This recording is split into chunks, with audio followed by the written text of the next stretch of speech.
Curves. If you click on this button here, you'll be represented with the curves controls of Davinci. You have 6 different types of curves in Davinci. You can access the different types of curves through clicking on the buttons on the top here, or through the drop-down menu. Let's start with the main curves controls.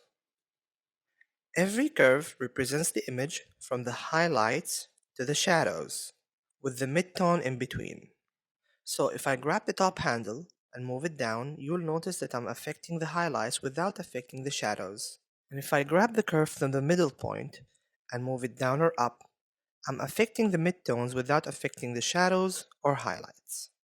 And finally, shadows. If I move the shadows, I'm going to be affecting shadows without affecting the highlights. Notice that moving the highlights or shadows will affect the midtones unless you have a pin in the middle to actually hold the midtones in place. The main question is why curves, as long as we have the same controls over highlights, midtones, and shadows in the color wheels. The answer is precision. Notice that I can control the midtones, the highlights, and the shadows, and I still have more points to control in the middle. I can add as many points as I want to.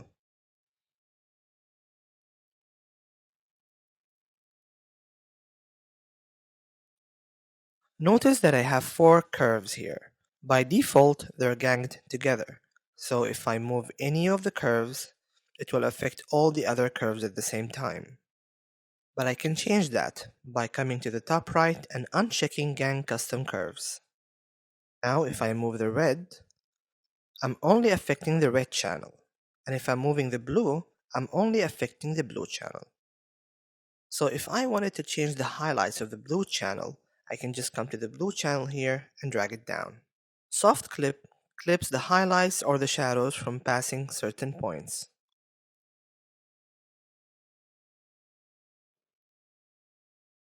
The next type is hue versus hue. This is where you change the hue of a certain hue in the image.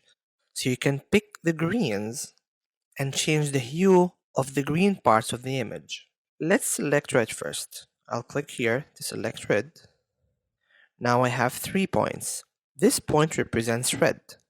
The other points here were automatically added in order to prevent me from changing the rest of the image. So I'll grab this point here, drag it down, and drag it up. So I'm changing the hue of the red parts of the image only. Let's reset that and come back here to this image and choose green. Now I have 3 points added also. This point in the middle represents green.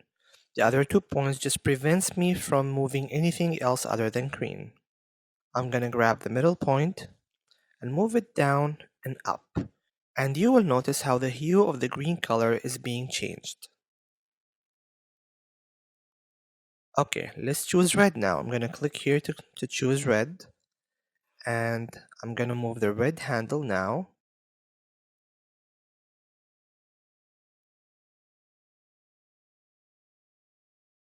Let's reset. Once you have the hue versus hue curve selected, you can hover over the image to choose a certain color range. So if I click here, it actually picked this particular green, and notice that I have a much narrower selection.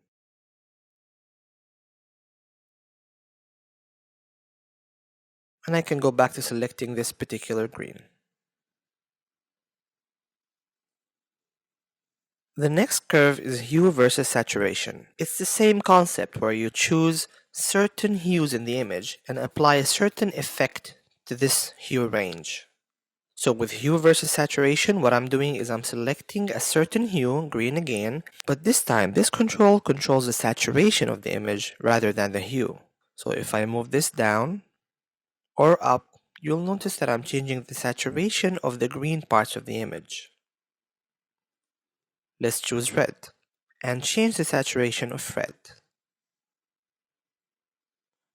Notice that I'm changing the saturation of red without changing or affecting any of the other colors in the image. Let's reset. Next is hue versus Luma. Again, it's the same concept. We're applying Luma changes to certain hues in the image. Again, I'm going to pick green and try to change the luminance of this green.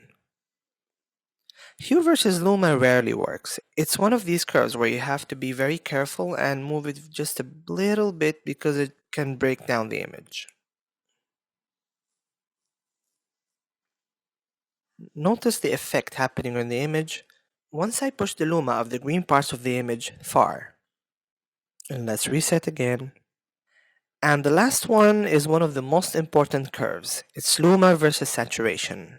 This is where you apply saturation controls over certain Luma values in the image, so that you can change the saturation of the shadows,